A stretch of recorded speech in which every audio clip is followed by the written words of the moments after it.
The next thing we want to model is some kind of dead pine tree without the leaves, and it's just to add variation and some visual interest to the scene. We'll use a different approach than with the pine tree, because there we would use some basic primitive geometry to shape the object, and here we will actually create the geometry from the scratch. So let's add a new object, press Shift A and add a plane, and tab into the edit mode, and with all the vertices selected, we will merge them so the object actually will contain only one vertex. So press Alt M and click at center. And this is the same thing we did with the top of the pine tree before. So you just merge the vertices in the middle of the plane. And now we want to go to the side view. So press number 1 on the numpad, or you could click the Y icon here. And let's move this a little bit with the Shift middle mouse button. And we want to extrude some geometry, and extrusion works not only for faces, but it works with edges and vertices too. So you can create a new geometry with extrude tool. So let's press E, and you can see right away we are extruding the second vertex, and there is a edge in between them. Let's press Z to drag it on the Z axis and go all the way up. We can go the same height as the pine tree before, and it was, I think, 4 meters. So let's hold Control, we can snap this and click here. Okay, now we have 2 vertices and a new edge, and same as the faces, the edges can be sliced too with the cut tool, with the Control R. So let's do that right now, because we want some new vertices to extrude branches from them. So let's press Control R, and you can see this little dot that appears when you hover over, and that's the same as the yellow loop cut that appear when you hover over the face. So let's move the mouse wheel to increase the count, and right now we are at 7, and I want 2 more, so we have 9 cuts here, and just click to confirm.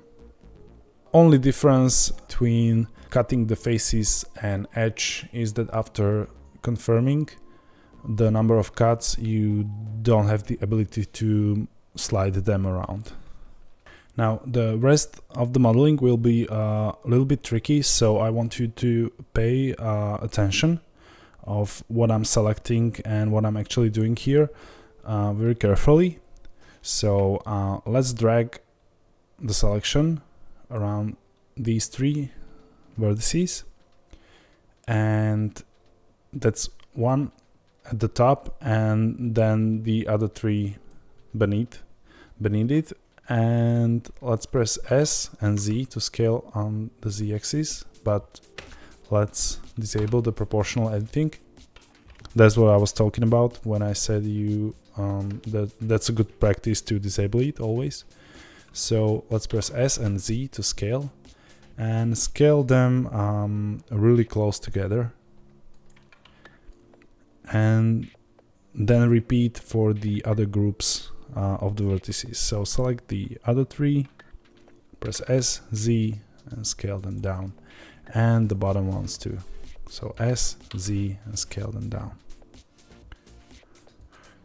So we have a bottom vertex, top vertex, and then these clusters of vertices in the middle. And right now we'll extrude the branches, but to make it easy, we will do it all at once, or rather we will do it in groups.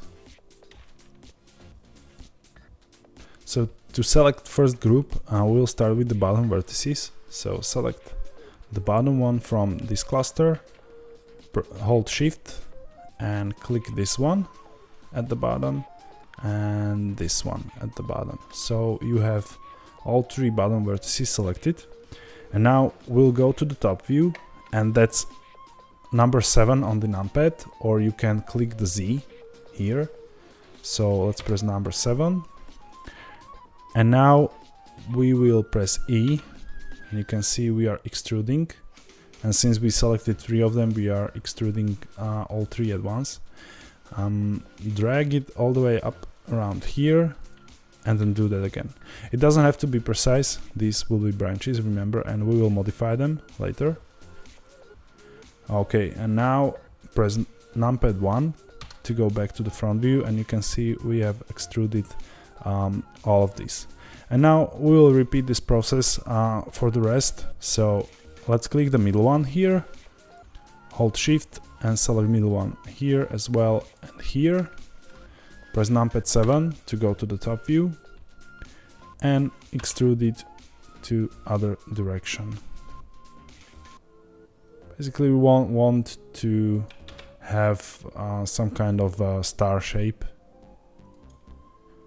Okay, and now press 1 again on the numpad, click the top one, hold shift and select this as well, and again back to the top view with numpad 7, extrude here, click, and then extrude again. Now we can use the middle mouse button to rotate to perspective. Now the only thing, we just have to scale this a little bit to actually create the pine tree shape. So let's click this one here, and by holding shift select these vertices which are part of the top branches, and press S and just scale them down. And then repeat with the middle branches. Click this one, hold shift and select these and scale them down. Now we'll add some randomness to the tree. So select the outer vertices on the branches, so just these on the edges, but for every branch. And we'll enable proportional editing by pressing O. Press G for grab, Z on Z axis, and we will drag them out. And again you can modify the fall off here, and we want to drag them up a little bit. Okay, and right away I can see here that I want to scale this out a little bit. And now I want to switch from smooth fall off to random. So let's look at here. Here's the little icon, and when you click that, you can see there are different modes for the proportional editing, and one of them is random. So if you click random, and then we select these edge vertices again, and click G and Z, and make the fall off really big, you can see how disproportionately the other vertices moves. That's because the fall off is more random, and what you want to do is just to increase the fall off and move them a little bit, and then click OK, so you have some nice variation. And what we can do next is actually rotate some of those. So we can select these vertices, and again I'm just holding shift and clicking the left mouse button, and let's disable proportional editing with O. And now I want you to switch the pivot point from median to 3D cursor. And as I said from the previous episode, the 3D cursor is this circle right here, and right now it's at 0, 0, 0 point. So it's in the middle of the scene, and actually right now in the middle of the tree as well when it comes to X and Y axis. And we'll use that to rotate around this axis. So if we go to the top view and press 7, And now with these selected, just press R and rotate them a little bit. You can see they are rotating exactly around the cursor. Okay, now go to the perspective view with the middle mouse button, and we can select the bottom ones. Here, go to the top view, press R to rotate, and rotate these a little bit. So we have a little bit nicer distribution of the branches, and we can of course rotate them even here when you press Z to limit that to the Z axis, or we can maybe do some manual adjustments, so just click some vertices and grab them around as you see fit. Remember, this is a creative process, and the steps I shown you is just to make things easier for you and to create the general shape. And again, this is a creative process, so you should shape your tree the way you want it to look. So let's go back to the smooth here and maybe do a little adjustment. And here this is too much, so I will disable that and move it back in place. Okay, and this is the base for our dead tree. Now we'll talk about modifiers a little bit. You know about modifiers from the first episode where we used the array modifier. So let's click here at the modifier tab on the right, and let's add the skin modifier. But don't get scared, it'll get a little bit messy at start. So add a skin modifier. And now what it does is just simply takes the vertex and edge information you have there and wraps them around with geometry. So this is very useful modifier, and it's one of my favorite because there are lots of things you can do with this if you know how to do. So let's tap into the edit mode and hold Z to switch to the wireframe mode here. And if we select all by pressing A, there is something called vertex radius on the object data, and it doesn't have to do anything with scale. It's just some data that the vertex have, and if you press N to open this menu and click here at item, you can see under the vertices data there is a radius X and Y value, and this is just some data that some of the modifiers, like the skin modifier, can take into the account to actually create some geometry for you. And you can control this radius. Of course, you can control this here, but there's a better way because you would have to adjust X and Y separately.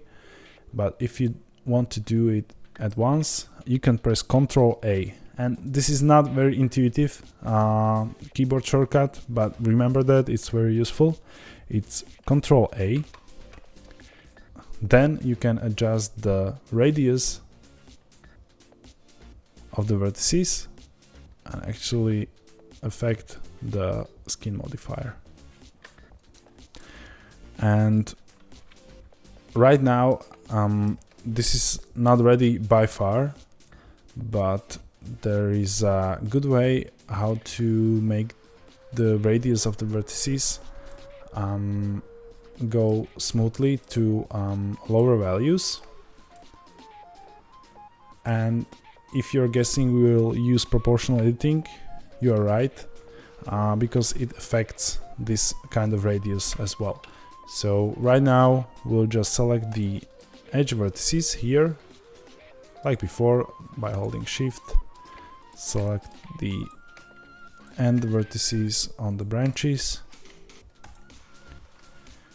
Enable proportional editing with O. press Ctrl A to change the radius and bring it down. And now if you use the mouse wheel, you can see how you can affect the radius on the other vertices as well. So yeah, this is a very handy way how to actually do this kind of geometry, and I use it on the trees all the time basically. Let me just adjust this because I don't like how this branch looks.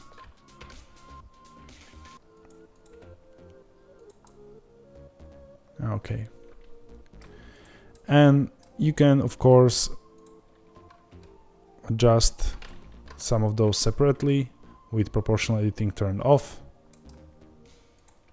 and make some single adjustments here and there, so you get the desired results. Maybe here we can do it a little bit wider because it's the trunk of the tree, and here at bottom much wider. So just left click the vertex, press Ctrl A and drag. And now if we switch to the solid view, this is your dead tree. There is one other modifier that can be useful here, and that's decimate modifier, and this is modifier that's very broadly used in low poly graphics. So let's click here, add modifier, and let's find the decimate modifier right here under the generate. Click it and nothing happens because we didn't modify the value of the modifier. So here under the decimate modifier, where the ratio is, you can drag this down to reduce the geometry on the object. And this is very useful because when you look closely, some of these parts have too much geometry and it can get a little bit messy. So when you reduce the number of geometry by adjusting ratio, you are actually creating sometimes much more interesting parts of the tree. And yes, you are creating triangles basically, but it looks good in the end. So I like to use this on the trees as well when I'm finished with the skin modifier. And of course you can go and again make some small adjustments, because I have a feeling that right here I made these vertices for the branches too close together, and it's making the mesh a little bit distorted. So let's just clean it up a little bit. Yeah, looking much better already. Okay. Now just select the object. Let's name it that tree. Hide it here and don't forget to save your project again.